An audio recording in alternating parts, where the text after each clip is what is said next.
I want to tell you about a new podcast called Amuse News. Publishing multiple days a week, Amuse News is your source for food news, interviews from around the food world, and more. On the show, we'll be engaging with food storytellers, from chefs to advocates to people working in the field, and many more. Find Amuse News wherever you get your podcasts. Amuse News is a destination for everyone who's looking for a new, insightful look into the world of food. This episode is brought to you by Honeycomb Credit.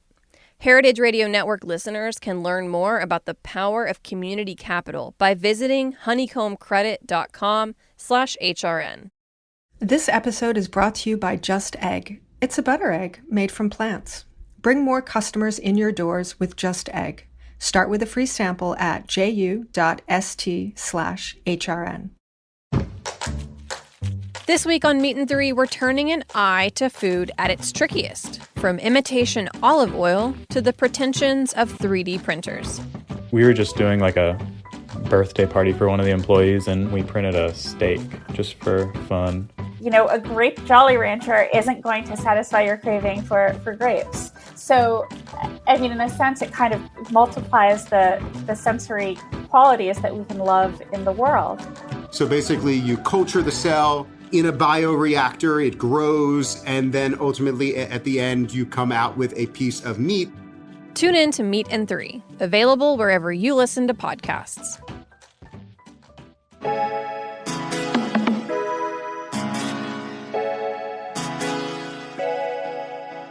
Hi, I'm Eli Sussman, and welcome to The Line on Heritage Radio. Today's guest is Chef Suzanne Barr. Suzanne was previously the head chef and a partner at True True Diner in Toronto, Canada. She was also the owner of the popular restaurant Saturday Dinette and the inaugural chef-in-residence at the Gladstone Hotel. Suzanne has been recognized as an advocate for marginalized peoples within the hospitality industry through equitable employment practices. Her team members were all paid equal livable wages, and tips were pooled among front-of-house staff and the kitchen. She has previously participated in the James Beard Foundation Chef Bootcamp, been a featured speaker at the MAD Symposium in Copenhagen, and was chosen as one of 6 finalists to present a project at the Women in Hospitality United Symposium in New York City. She was also one of the chefs featured in Maya Gallus's documentary film The Heat, A Kitchen Revolution. She spoke to me from her home in Toronto about the lockdown in Canada, what it is like to close your restaurant during COVID, and we dug into the challenging separation from her investors and business partners. We also discussed finding the joy in life and how COVID, the last year of protests, and spending time with her family at home during lockdown has helped her grow as a chef and a person. Now, on to the episode. So, of course, we're talking digitally today. We're not able to be in person, and of course the COVID pandemic is still going on. We were just briefly discussing before we went on air the situation in Toronto. So I'm in New York. New York is partly open. Much of the United States is fully open, and I'm curious, what is the status in Toronto, and also if you can speak a little bit to what's going on in Canada and either the precautions or maybe lack of precautions that the government is taking now that we are, let's just call it 13 months into the pandemic. So where are things at in Toronto? Yeah. Well, I'm in my basement. I'll start there. This pandemic has really shown where, as a nation, Canada has kind of stood in the forefront, which is, I think they had the ideals that we were going to be ahead of the curve. But I think it really showed once the vaccine started becoming more readily available that certain provinces, and particularly our particular country, was going to actually be behind. And we're slowing. We're to a halt almost, it feels. We are still in phase 1 of our vaccinations. So that's individuals, seniors over the age of 80. We have been being notified. I do know of people that are getting vaccinated that are younger than 80. So there are cases that are I guess, isolated from those that I know that are not getting vaccinated. But it's hard. Just this 2 days ago, we were placed back into a state of emergency lockdown again. So restaurants closed. Everything that had been closed are closed. Any retail shops are now only for curbside pickup, with the exception.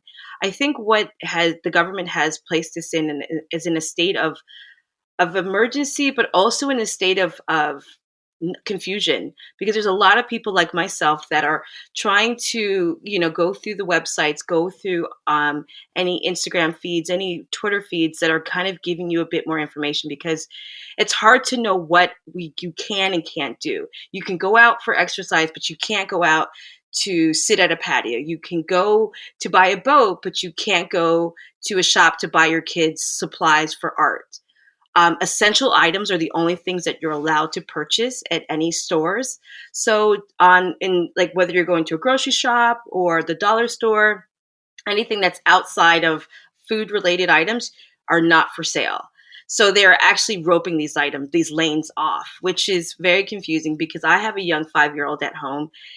He's been home since earlier this week. And I need supplies to kind of keep him activated and keep him, intrigued and excited about being home with mom and dad learning. And I need to get some supplies. And so my only option is to go online to purchase.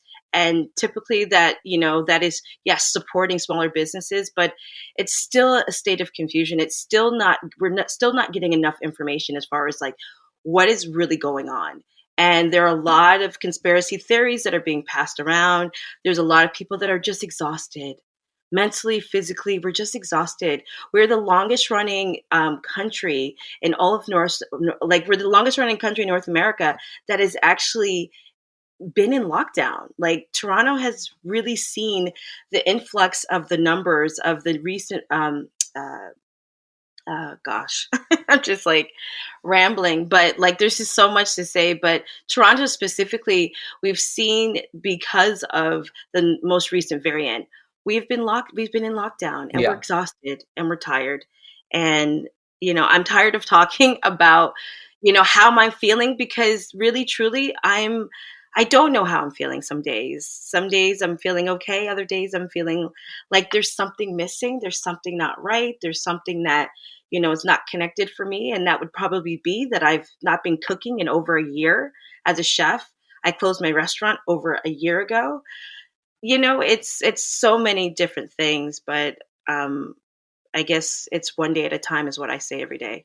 I do think that it is impossible to ask someone to sum up their COVID experience, because if it wasn't COVID and you ask somebody, hey, what was your last year like? They would say, well, there were ups and downs, and, I had great days and I had bad days. It's extremely, it's impossible really to kind of really articulate what a COVID experience is like. But for you, I do want to ask about the specific experience of having to close down your business. As a chef and as a restaurateur, your restaurant is probably like your second child. You probably put all your creative energies into that, and to have to, physically close the door and not be able to go inside. Do you remember the specific date that you shut the doors? And can you just talk a little bit about what that was like in terms of, did you think it would be a week? Did you think it would be a month? From my perspective, I remember having a discussion with my staff second week of March and them saying, do you think this is going to be a week? And I said, I think it's going to be bad. I think it's going to be maybe 2 or 3 weeks. And now, in retrospect, how naive it was to think that, come April, we were all going to be back at work. So what was your experience like, and what was the date of the Toronto shutdown? Yeah, it's so clear to me. I remember it. I remember thinking to myself, we started hearing the news really heavily in December. And then it was like January, my husband had gone to New York for a project. And then he got back in, and he was just like, I don't know, this is going to come here. And, and I think we're, very real. In the understanding that in North America, we're not so isolated. When you look at everything that you have around the world, you have items that are come from around the world, and people are traveling in and out of this country. And, that's the beauty of being able to do that. But I think when we were in the second week of March, much like you, it was a brunch service, and Saturday we got hit. Sunday we were there, and we had done a few precautions, removed things off the table. We were just giving paper menus out to customers, and we actually saw a drop in the people that were coming for brunch, and we were like, I don't know, And my husband said to me, he's like, I think we should shut. And I was like, okay, well, let's just wait to see what the government says. You never know. And sure enough, it was like within like a few hours, we had heard that France had closed. And we were like, oh, that's it. So that was then Monday. Monday we came in with a few of our team members. We started shutting down, and they were like, Chef, how long do you think? And I was like, maybe 2 weeks, just like kind of loosely pack up, put things in the freezer. We're good. Like, make some bags for everybody. We packed up lunch bags for all of our staff. Everyone came at their comfort to come pick up the bags. And it was like, okay. And, for me, I've been cooking professionally for 12 years, but, cooking most of my life with a father that really showed me and taught me about how important food is, my mom, but like never thinking that maybe I might actually stop doing what I've been doing for so long, and I might have to reimagine what that is and how am I going to provide for my family when my husband and I both are employed by our restaurant. Like, what are we going to do? And there's the fear of like reopening even for takeout, because there were still so many unknowns. Like, can you open up? Can you not open up? Like, are people going to be safe? And we didn't have a takeout model, so we really had to think about that. So 2 weeks came and went. 2 weeks, month came and went. We have partners in our restaurant. We were working quite closely with our partners and with the city and with a few organizations that had, really launched up in the early stages of the pandemic to kind of help restaurateurs and restaurants to figure out, like, how do we get, this food out. I was getting emails and text messages from friends like, yo, I've got like 20 cases of eggs. Who needs eggs? Someone's like, I've got a case of milk. What can we do with milk? There were senior centers. There were folks that were needing meals. So we immediately turned our kitchen into a community hub where we started cooking meals for the neighborhood, and we didn't want to waste anything. And before we know it, our partners, very, coming from a different background, they're real estate investors. They didn't really, they were really relying upon us to kind of give them the updates, and we were doing that. And before it was June or maybe even May, we were planning to reopen. We had started to think about the menu. We were going to open up a bit of a takeout marketplace. And our partners pulled us to the side and they said, listen, we don't want to continue operating as partners. And can you continue on your own, do you think? And we were like, let's see. And I researched. I was able to secure some additional funding. We had already had some issues with our partners, but we were, pretty hopeful that we can keep this restaurant going. It had really become a place for the city as a comfort food diner that really focuses on, making sure that folks feel like they're included. It was also all about equity at the table. And then shortly thereafter, our partners came back and said, we're not interested in having a restaurant in your space. We actually need you to vacate the building. And that was it. So we were forced out of our restaurant. I was the face of this restaurant, but I was no longer the owner or the person that was making decisions for this restaurant, because my partnership was based on a working sweat equity relationship. And unfortunately, we weren't in the position at that point to make final decisions. So we shut the doors. I released a press statement in support of the injustices that were done to myself, the restaurant, my whole team and my husband. We called our partners out socially. It was a really, really challenging time for me. It was at the same time that Black Lives Matter movement was in full swing, and everything that was happening in the U.S., that was happening here, that was happening around the world, was affecting me. And like anyone that closes a restaurant, it is not an easy fet. But then to add the other layers that most folks of color have to deal with in certain situations where you might be considered sweat equity, is that you don't have a real voice when it comes to making those big decisions. So it wasn't something that I tell lightly when I say that I closed my restaurant. It comes with a story attached, and it comes with a clarity that, COVID hasn't just taken, millions of lives away, but it has also has taken away a lot of folks' ability to imagine what is possible if you don't have true equity, and if we don't understand the basis of privilege, and we don't understand the basis of how we need to really, really imagine a future that is about showing folks of color opportunities that they have, and how that affects other communities, how that affects another restaurateur, another chef coming into the industry, and seeing your favorite places shut down for these injustices for no reason, and then not being able to really imagine a future when things are just being shut down, and things don't have a real resolution. You don't have a plan in place. We struggled in the beginning with trying to figure out how to come out of this, but we found a way, and time will always tell.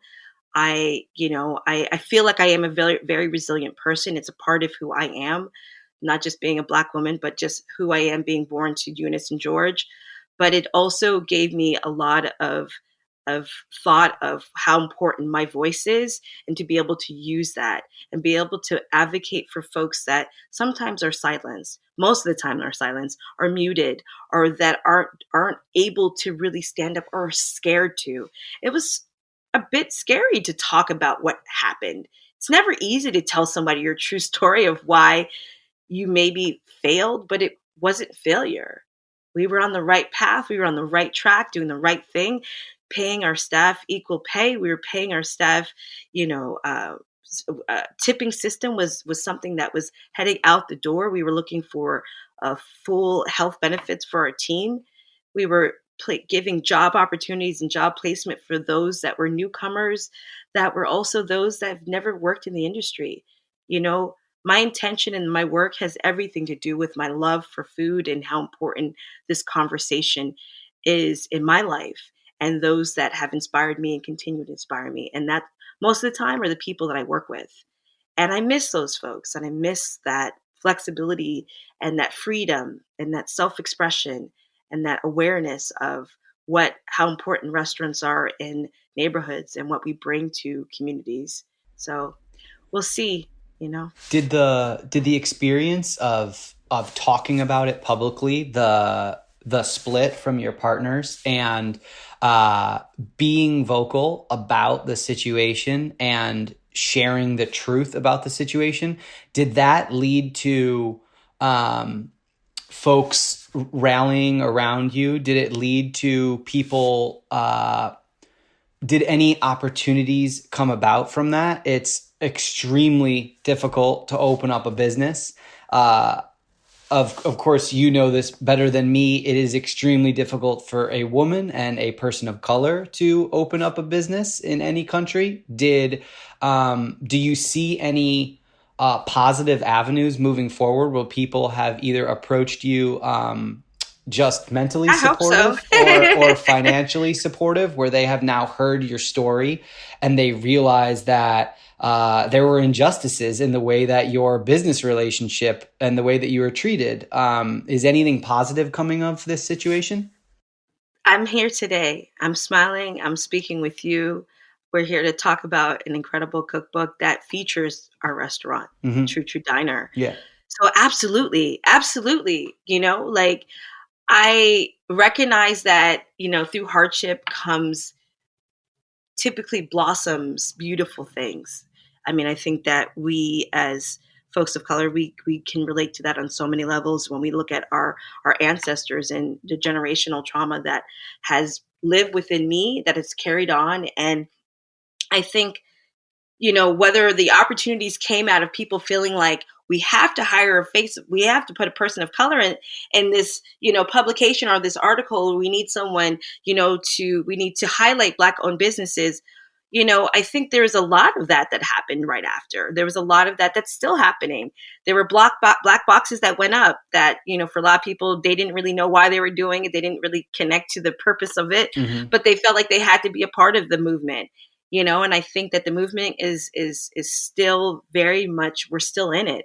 We're still fighting for our liberties. We're still fighting to be able to stand in spaces that we've always stood in and have our voices and our stories heard. And we're not waiting for someone to give us. We're now creating our own platforms. We're creating our own collectives. We're creating our own moments, our own templates, our own, and not to feel like that is coming out of this, but that is in addition to what happened.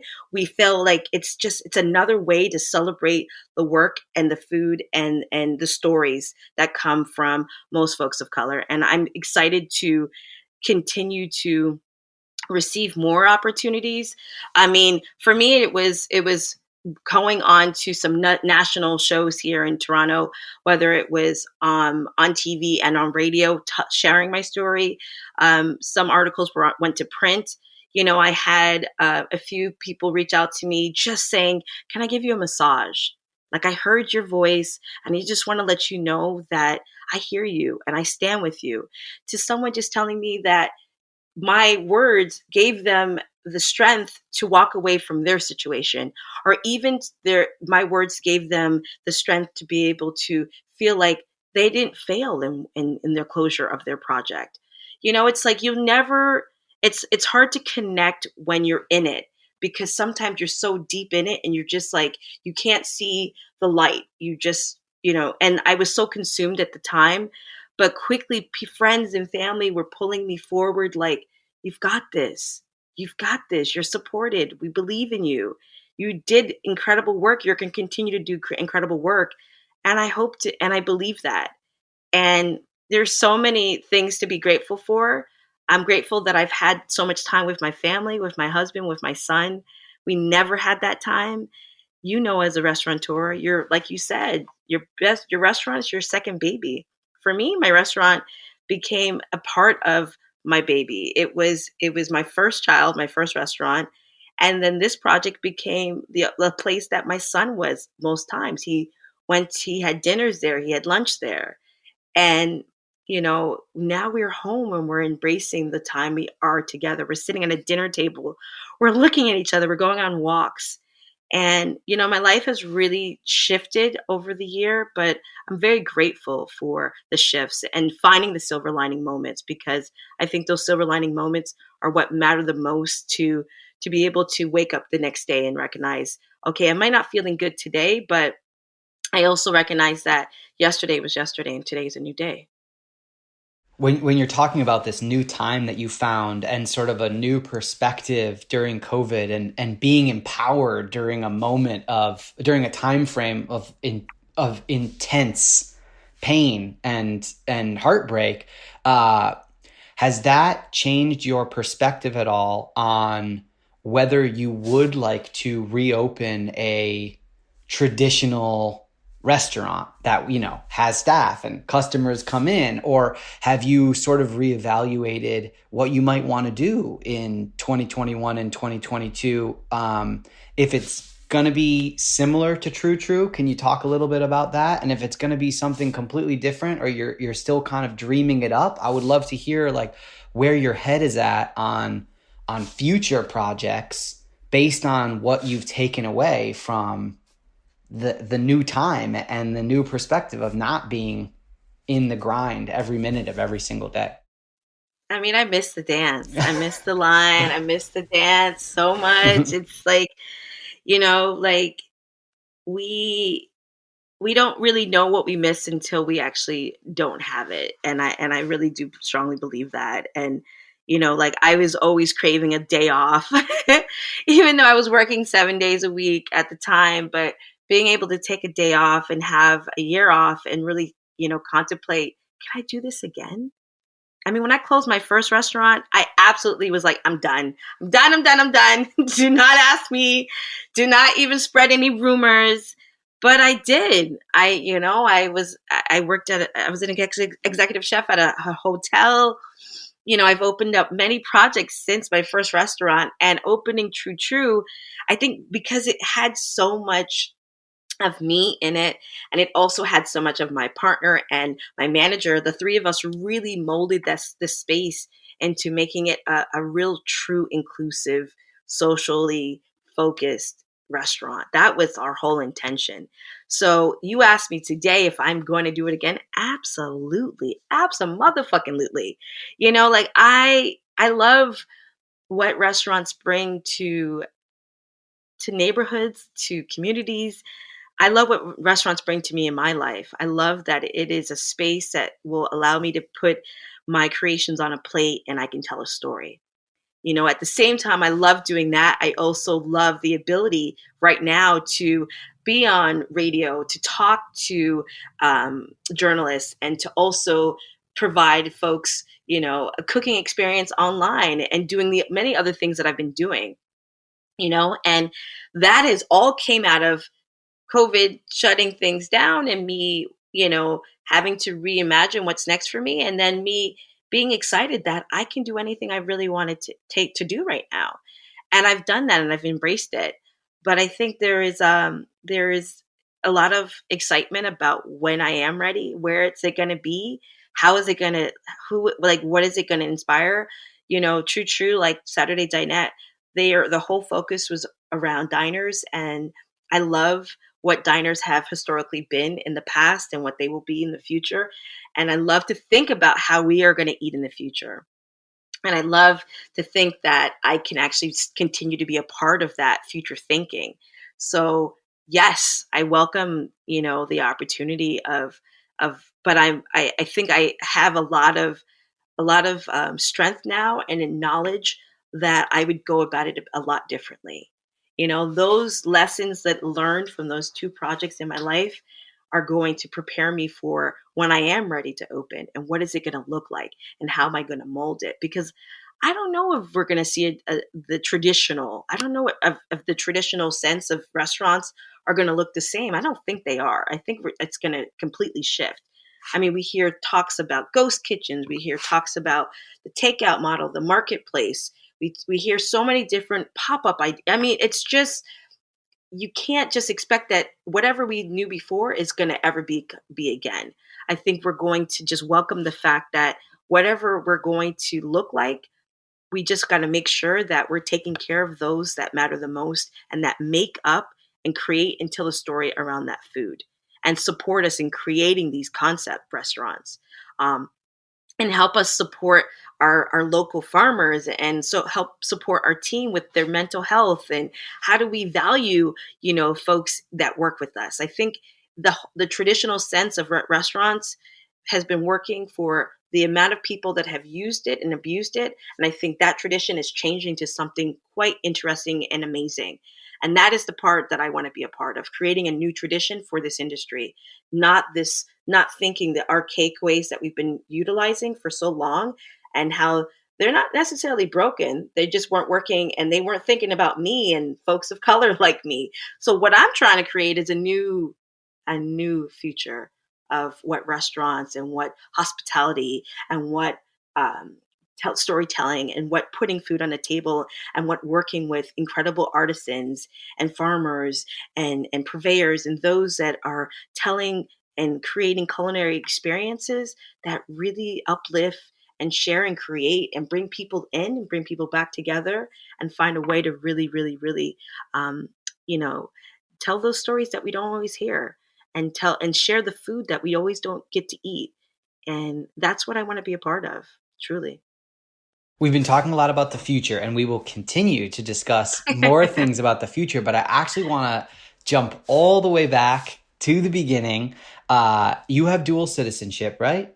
Yes, I do. And so I want to hear a little bit about where you were born, and I would love you briefly touched on your parents. You mentioned them very briefly, but I would love to hear you talk a little bit about your parents and then just your early experiences with food. We talk about stories and memories and putting food on plates and, where are you pulling all these ideas and flavors from? Are they from your childhood and where was your childhood? Yeah. So I was born in Toronto, Canada, which is where I'm currently now. My family, we migrated to the US in the 80s, early 80s, and I grew up in South Florida in an area called Plantation, Florida. And Plantation is very close to Fort Lauderdale and Miami for those that don't know Florida. And I grew up cooking and watching my parents cook everything from the traditional Jamaican dishes, because both of my parents are of West Indian background. And, so it was a lot of Caribbean, Jamaican food. And then it was also a lot of American food being fused together. So we would have at the table, we'd have jerk chicken, maybe some curry goat, and then we'd have a lasagna. We'd have some white rice. We'd have an apple pie, and then we'd have a romaine lettuce salad, maybe a Caesar salad. So my parents really, they merged, what we were traditionally going to be, of course, eating because of what they grew up eating with where we were living and what was a part of also their expansive experience and learning about that there's other food choices. There's so many influences that now we have access to, maybe not the same ingredients that my parents grew up having, that now we have access to so many different things. And so, my earliest memories of cooking with my parents is my dad showing us how to make beef patties on our kitchen countertop. And we would, put the turmeric in the flour. We would roll it out. We would fill it with the ground beef that he's marinated and cooked in the pan. And then we would fold it over, take the fork and fork the sides and then trim the sides. And then we'd load them up in a plastic bag. And we'd have patties in the freezer for a month. And it was our treat. And it was something that, for me, I will never forget. And I make patties now. I dream of opening up a patty shop. It was my dad's first dream to open a patty shop. My mom was really skeptical. She was like, the food industry is too challenging. It's unstable. You have a family. And my dad was like, okay. But the first entrepreneur that I knew was my dad. He opened up book bindery business, and, he was a self-made, man. Everything that he'd ever done in his life, he left home at a young age in Jamaica and came to Canada and found his voice in doing the things that came to him by experience and by knowledge. And, I think I learned so much of that from my dad. And I think I learned about sharing food and stories and dancing from my mom. And, when my mom got sick and passed away from cancer when I was 22 at the time, it hit me very hard because I had just really begun my journey, and I moved to New York to study at the School of Visual Arts initially, and then I left and came back. And so I have kind of a in and out of story and a in and out of love of New York. But when I was in New York at the time, when I found my passion to actually go back to culinary school, I was working in film and television. And a lot of people are like, how did you find food and you worked in film and television? And it really just came down to, I was always cooking. I was always eating. I was always sharing, and I was always doing something with food. But I had a full-time job, and I was a producer working at MTV, and I walked away from it all to really pursue this life that I knew nothing. And I was 30, and I was freaked out a lot of people. They're like, you have a cushion job. What are you doing? And I'm like, no, I want to figure out what's next. And I lived in Brooklyn. I worked at a few different restaurants throughout Brooklyn. I had a little bakery that I launched out of an incubator in Long Island City called Sweet Potato Bakery. I was cooking for a few little smaller vegan restaurants.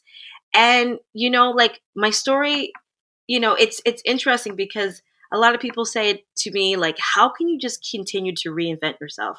How is that something that you're not worried that you're not going to do it well, or that you're not going to be successful. It's never been about me trying to be successful. It's always been about me finding a way to express myself. And that's continually what I'm always seeking. So whether it's cooking in my own restaurant or cooking in someone else's restaurant, I'm always just trying to find a place to really express myself. And whether it's through cooking, whether it's through sharing my story, whether it's through writing about my story, my story has taken me on these incredible journeys, from being a private chef, living in the Hamptons, to going to France, to going to Hawaii, to now living back here in Toronto, having a 5-year-old son with my husband, and speaking to you today, and knowing that this whole journey that I've been on for these past 12, 13 years has really taken me to places that I could never have imagined. And not that I didn't deserve them, or that I'm not a hard worker, but because I just never knew. I just kind of like let fate tell me and guide me, and trust that my decisions were all really based on the confidence and the support my parents gave me, and believing in me. And, whether my dad supporting me through culinary school, to my mom always telling me that never just continue to do what you love to do, and helping me go to art school. Like, I have been so fortunate in this life to have the incredible friends and family that have supported me, and also the incredible belief that, I'm not alone, and that I can ask for help, and that I'm not always whole, and I'm not complete, and I'm not perfect. But all of this is because I love it, and I love what I do, and how important it is in my life to be doing what I love to do so much. When you speak about both your parents' impact on you, and also that you did make a career transition later on in life than a lot of people do, I wonder about mentorship, and if there was someone that you leaned on when you were making the switch, and then the first couple years. And then the second part of that would be, now that you are so established and that you've been doing this for really a career's worth of time, when did you feel like you were making the switch and you realized, oh, wow, people are coming to me, I'm people's mentor now? And how did that feel to have swapped positions, perhaps with your parents or your original mentors, now that you were like in that position of power to impart that wisdom to less established and maybe younger people that are just getting started? It's always a trip to me to think that maybe someone might see me as a mentor, and not because I'm in some state of imposter syndrome, but really because, like, I feel like I'm still seeking a mentor myself. I feel like I'm always in a position of learning, and whether it's a 5-year-old, like this little one in my house that I'm learning from constantly, or an elder, a senior that I regularly don't see, there's always moments to be able to grasp and hold on to a bit of learning and teaching. But I think that when I go back to, whether when I was in art school, my first mentor, whether that was my art teacher from high school, Miss V, to my when I was in after I graduated, after I left New York and moved to Atlanta, and I was working in Atlanta, I had a mentor, Fred Taylor. He was a filmmaker. He was someone that really guided me and helped me understand what it was to be able to storytell on screen.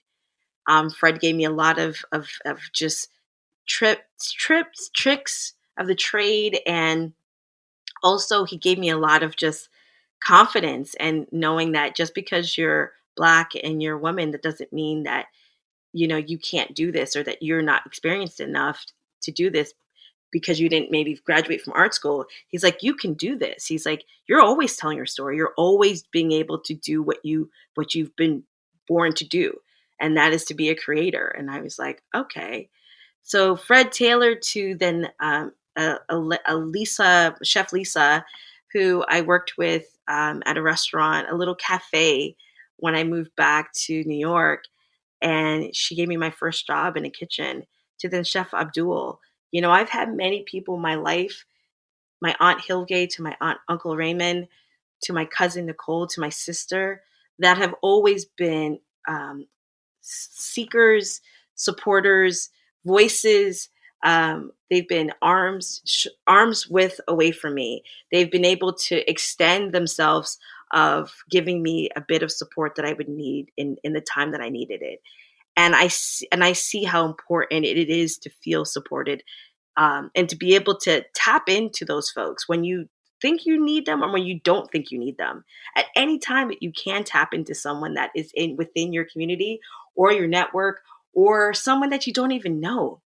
I've learned lessons from people that I've just met on the street, to lessons that I can just visually see from reading in books or something happening in front of me. I feel like there had always been moments for me to be able to pick up and absorb and learn and grasp something. But it is an honor to be able to stand for any young person or any person and share my story of the honesty of not always knowing if I was making the right decision. Maybe I shouldn't have quit my job at MTV, but I did. And I followed a path that I had no idea. I was rarely really sure of what I was going to do. I just kind of went with it. But if someone were to ask me, like, why did you just, think that you could do it? I think it just makes me think back to what Fred told me, is that I was meant to be an artist. I was meant to be a creator, and I was meant to be a storyteller. And that has so much to do with how and why, if you ever are in doubt, like, find somebody, find a voice, pick up a book, reconnect with someone that's in your life, and they already might be in your life. You just may not remember, or you might not be ready to hear what they are offering up.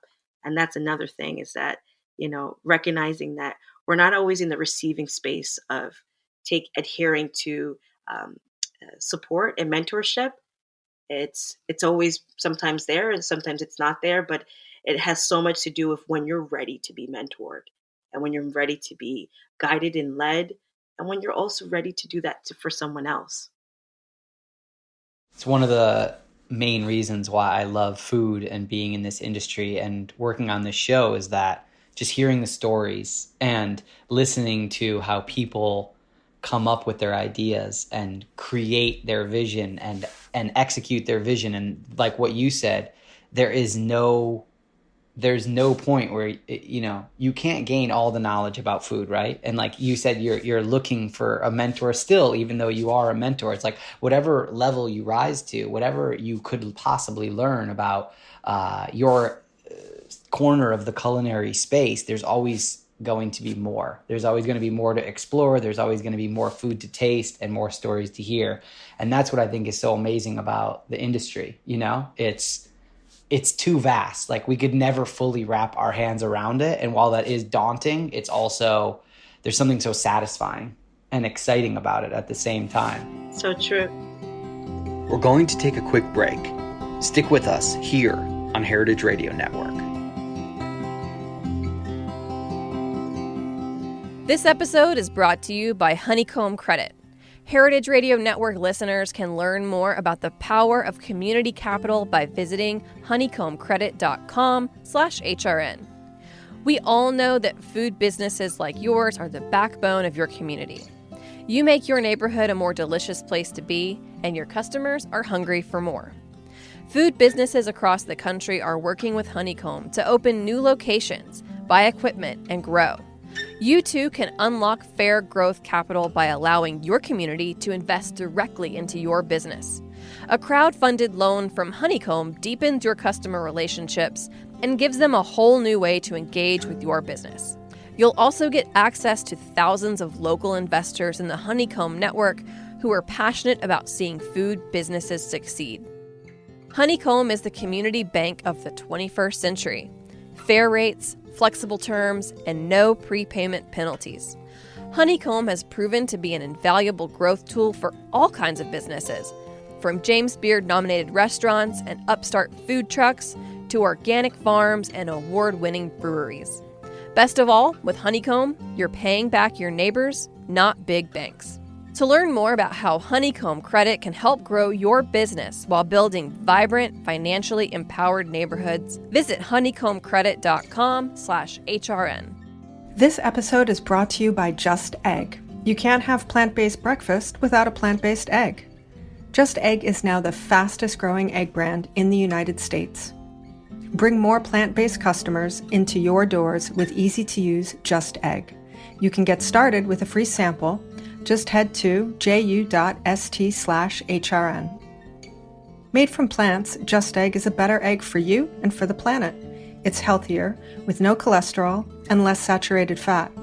And it's more sustainable. Just Egg uses less water and generates fewer carbon emissions. Most importantly, it's delicious. For our listeners who operate a food service establishment, you can get a sample for free. Head to ju.st/HRN. Just Egg makes a delicious plant-based addition to any menu. It's available as a liquid scramble, great for omelets, frittatas, stir-fries, and French toast. There's also frozen, pre-baked folded version that's ideal for filling breakfast sandwiches or topping salads. Chef Jose Andres called Just Egg mind-blowing, and Bon Appetit says, "So good, I feel guilty eating it." Put the fastest growing egg brand on your menu. Get a free sample of Just Egg for your restaurant at ju.st/HRN. Welcome back to The Line on Heritage Radio Network. I'm your host, Eli Sussman.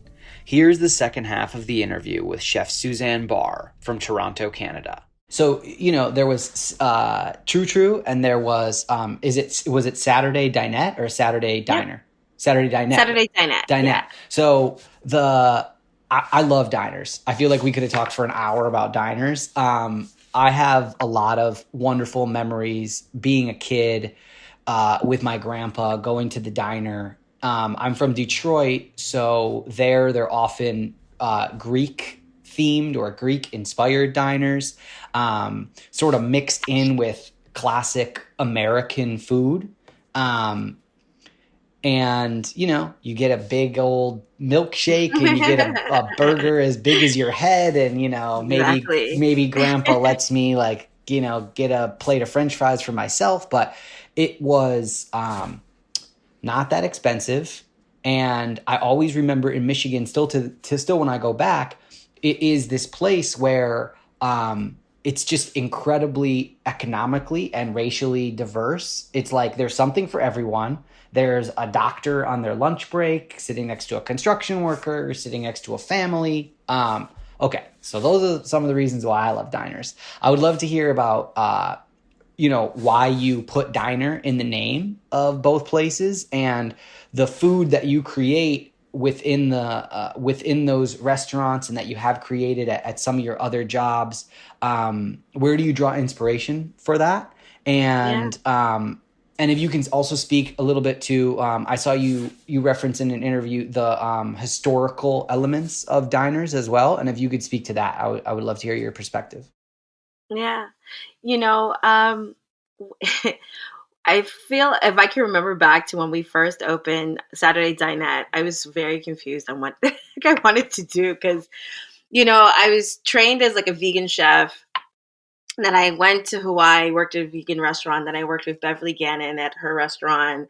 Came back to New York. I worked for a Senegalese African chef.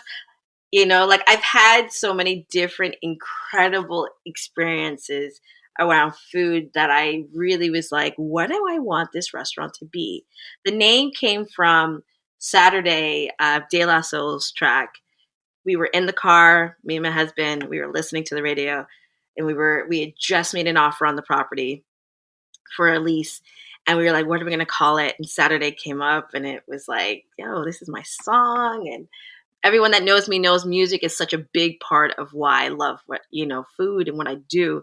So Saturday was in. And then the original location of Saturday Dinette was owned by a Greek guy named Johnny, sorry. And it was a diner. So some of the original fixtures, the booth seatings were there. We were going to do a minor reno, but we really appreciated the fact that, there was that original framework and that history that had already taken up space in that corner.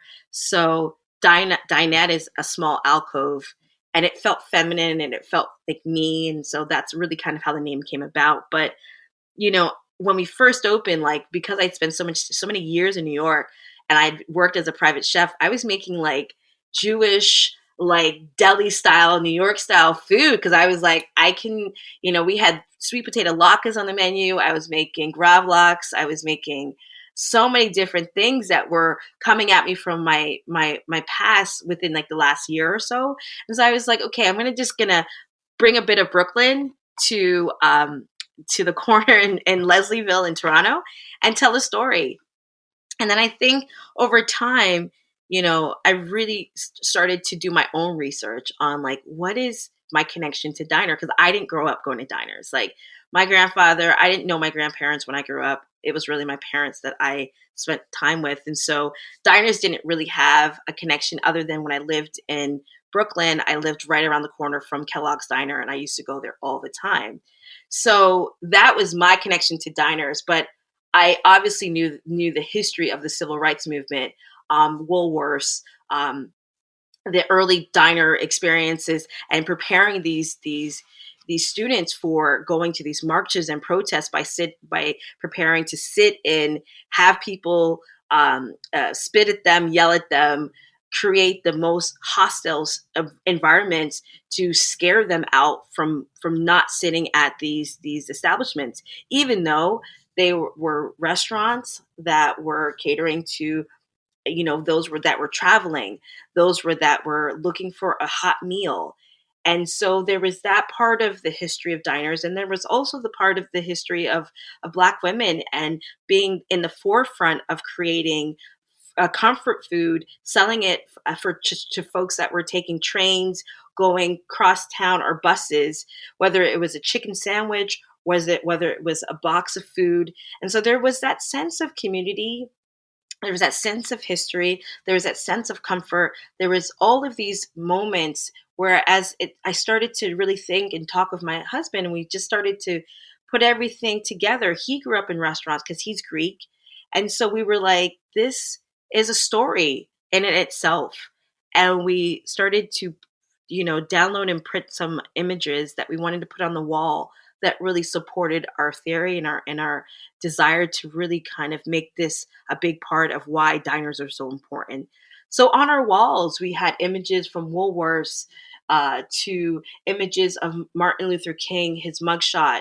We had images of Etta Scott, not Etta Scott, Etta James, to Billie Holiday. We had images of migrant workers going to get their first sandwich and sitting down and eating it. Our walls were telling a story about the history of what eating together next to someone that you may or may not know, folks that are coming from different demographics, different cultural backgrounds, as diverse as who I am and who my husband is, being I'm a Jamaican woman and my husband is a Greek background. So there was that sense of being able to really, embody that in our physical space. And we did the same thing at True True. And that was, for me, a privilege because it always enlightened people. It either made them feel uncomfortable or it made them feel willing to ask the question, where is that photo from? What is that image about? Why are grits on the menu? Why do you have biscuits? And I think our food started to take a shift from what it was with Saturday Dinette to really celebrating American soul food, really celebrating comfort food, really celebrating food that connected me to my family, to my past, to my heritage, to my future, and being able to thread this all together. So it really kind of fit into the experience of coming to Saturday Dinette and then also to True True Diner. And, I think that there's just this ability to be able to make anyone feel like we're their cheers or we're their local, that they can come dressed up or come dressed as they are, come happy, come desiring to have a glass of wine or a milkshake, whatever you are craving, whether it's brunch or dinner or lunch.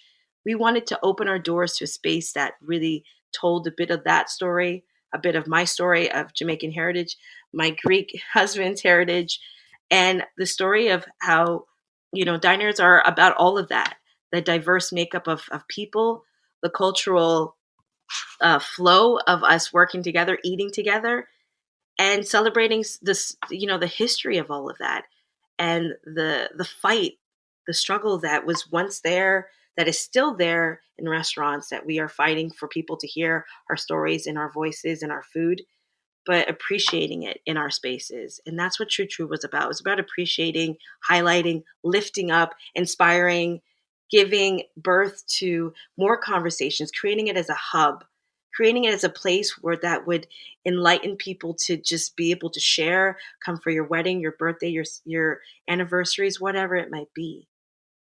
And, knowing that we've closed our doors, we're moving on, I hope that I'll be able to continue to do that. I know I will. And when I'm ready, whenever that time does make sense, but I believe in what we were able to do, and I believe that we'll see a lot more diners continue to inspire folks to open up. I think people just want a really hot, good meal. They want to feel at home. They want to feel connected again, and it doesn't always have to be something. It could be something quite simple that just gives you everything you need. I want to ask about the book, which is today's special, 20 leading chefs choose 100 emerging chefs. You were chosen. And don't even understand. I'm so crazy.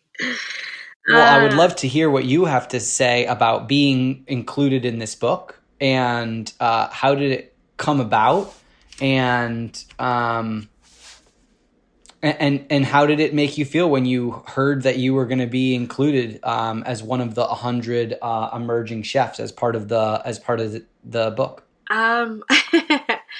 When I first got wind, it was actually in an email from Faden Publishing, and I was a little taken aback because, Chef Selassie, who recommended me to be a part of the book, she and I had officially met. Maybe it was a year ago or less than a year prior to that email. And we had, I was kind of a host when she came to Toronto as a keynote speaker at Terroir Symposium, which is a symposium that happens here annually in Toronto, for the restaurant industry of Canada. But she came as a keynote speaker. We really connected. We talked about, what she was doing with food, her restaurants and everything. And we parted ways. And I received this email, and it was kind of this gift that I didn't even really ask for, but I shared with her about my restaurant. I shared with her what our intention was, what our plan was. And, I remember sharing to our partners about it, and they kind of were like, "Oh yeah, that sounds cool." And I was like, "Yeah, but this is actually really great for us. This not, not just me. This is great for the whole team, because it's not me. It's because I definitely didn't make this restaurant come together. I made, we all did this restaurant together. So to be able to be in there and to, be at the level where we were, which was still really young. We had just opened. And the fact that this moment for us to celebrate what True True was going to be about, and telling a bit of my story, how I got there, was, it was kind of like I lost for words. Very grateful, very humbled by it, because I don't do this for recognition, and I truly mean that. Like, I'm not seeking to feel like, yes, I'm that chef. I'm being recognized by my peers, that I can perform at a level that I'm considered a part of the top 100. I really, create experiences and moments in my life because they felt right. It felt good. It felt intentional. And I think being able to talk about True in the way that I was, being able to submit those particular recipes and how important they were to me, it made such an impact on the team. And so when I shared with them that it was coming out, and even the early pages, they were like overjoyed. They were like, "Chef, we're in this book." And I was like, "I know, right?" And it was just like, you know, I've been in Toronto for 7 years, and I left the US not because I disliked what was happening. I have so much family there and friends there, but it was time for me to leave and go to make a life for myself in a country that I knew little about. I was born in this place, but I knew nothing about it. And I needed to find that connection. I needed to find out what that was about. And it brought me all of these, these moments that I, even up to this moment where I'm so grateful. And it was really it was, I don't know, like I'm just even stumbling over what to say. Like it was just like it was very, very exciting. And I looked through that book, and all of the chefs and names that are in there, some of them I know and a lot of them I don't know, but so respect them and the food that they're doing. And I'm just geeked to keep doing what I love to do and continue to get inspired by those in that book, and inspired by, what other things come to me that keep me going. But, one big inspiration that I will always give so much thanks for is my mother. And, her inspiring me to continue to believe that I can do whatever it is that I wanted to do. And even though she never got to see any of this happen for me in my lifetime, in my career, I know that she's with me, and that I know that she would have agreed that those braised beef back ribs are probably the best beef back ribs I could have put in that book. And, I'm really, inspired to just, keep doing the things that feel right and that make sense, and listen and offer up, moments of just vulnerability whenever I can, and, continue to just be myself. It's hard to predict the future, especially the past 14 months. We have no idea what's coming. But if I were to put it to you that I were to say, where do you think 2 years from now, where would you like to be? What do you think would make you be satisfied and feel like you're really? But I am satisfied. No, like you're really like you're doing what you set out to do. Like you're following the dreams that you've been following for the last 12 years. Like where do you think that might end up putting you a year or two from now? Great question. It's exciting to think about 2 years from now, because 2 years from now, my book will be my memoir book that's coming out next year will be 1 year old. And hopefully I might be working on another book. Um, this this life is so precious, and to be a mother during all of this, and to imagine 2 years, my son will be 7, and to know that I will, continue to be listening and learning from him and supporting him wherever and however he needs that is going to be a big part of where 2 years will be from now for me. The life of a chef has taken me through many stages and many places, and I'm so grateful for it. But it has also sucked up so much of my life. It has consumed so much of my life, mentally, physically, and the ones that have suffered or have not been able to benefit from me being sucked in is my family. That's my husband and my son and my closest, friends and my other family members. And I think I'm finding myself settling down a bit more and coming into this need that I don't need to be a part of everything.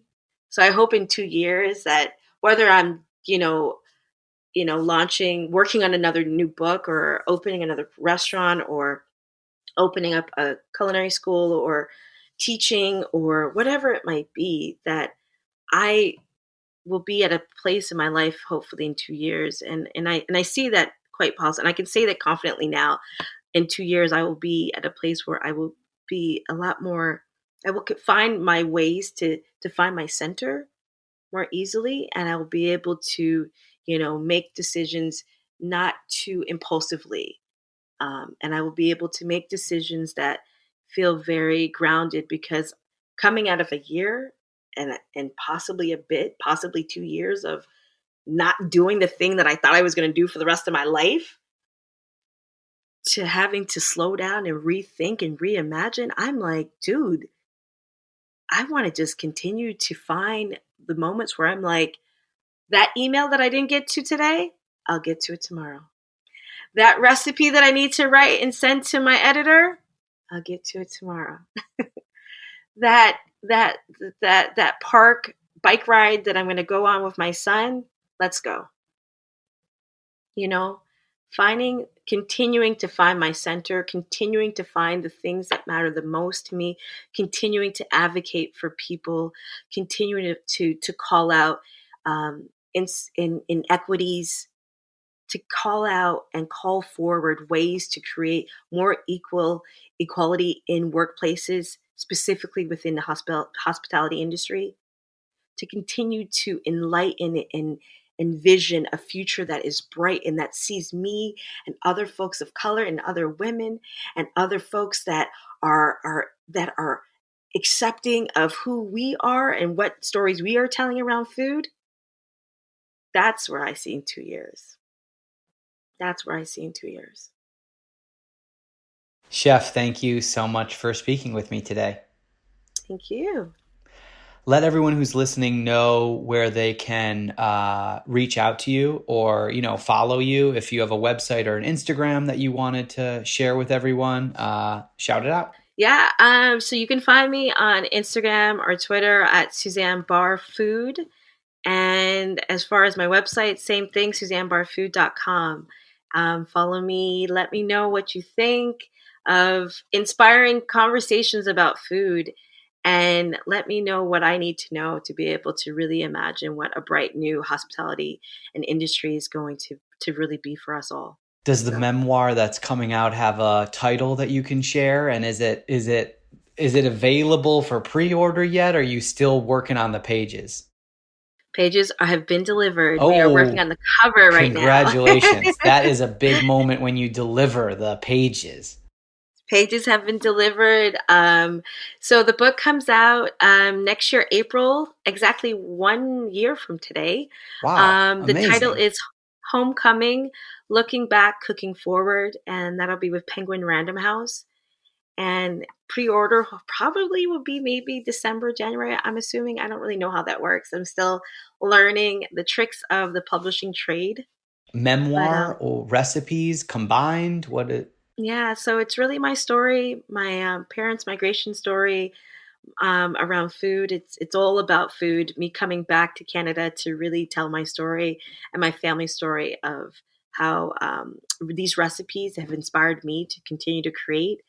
And, all of the challenges that I saw, whether it was working in this industry to working in the first industry, film and television, that have led me to what I'm doing right now. And so it's a really great book.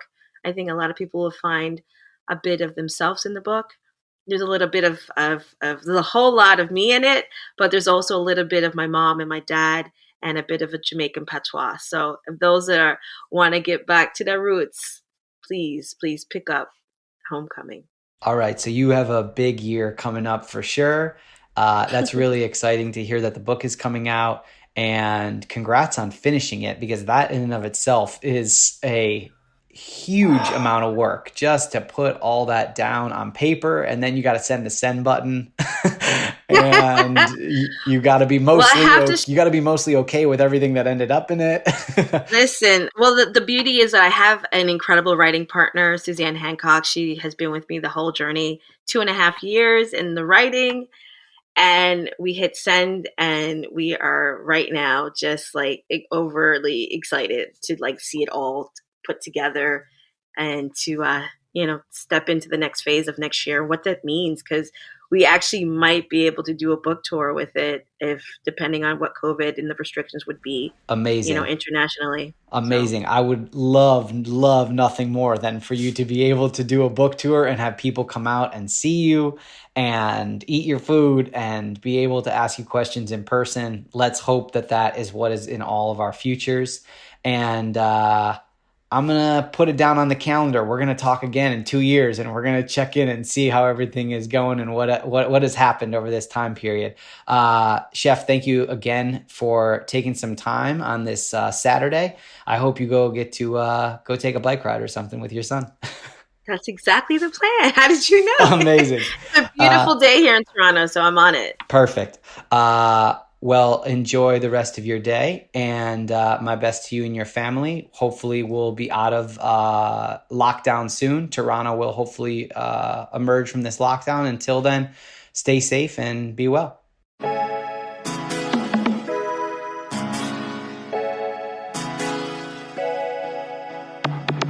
The Line is powered by Simplecast. Thanks for listening to Heritage Radio Network, food radio supported by you. For our freshest content, subscribe to our newsletter. Enter your email at the bottom of our website, heritageradionetwork.org. Connect with us on Instagram and Twitter at heritage_radio. You can also find us at facebook.com/Heritage Radio Network. Heritage Radio Network is a nonprofit organization driving conversations to make the world a better, fairer, more delicious place. And we couldn't do it without support from listeners just like you. Want to be a part of the food world's most innovative community? Subscribe to the shows you like, tell your friends, and please join the HRN family by becoming a member. Just click on the beating heart at the top right of our homepage. Thanks for listening. Hey everybody, I'm Nick Latham. And I'm Leah Bottima. And we're the hosts of Were You Raised by Wolves? Each week we try to make the world a kinder, nicer place. Well, that's the idea, at least. I mean, we try. Have you ever wondered what to do if you're ghosted? Or what to do when a friend asks you to borrow money? Or the proper way to eat Cheetos? You know, the big questions. So please find Were You Raised by Wolves wherever you listen.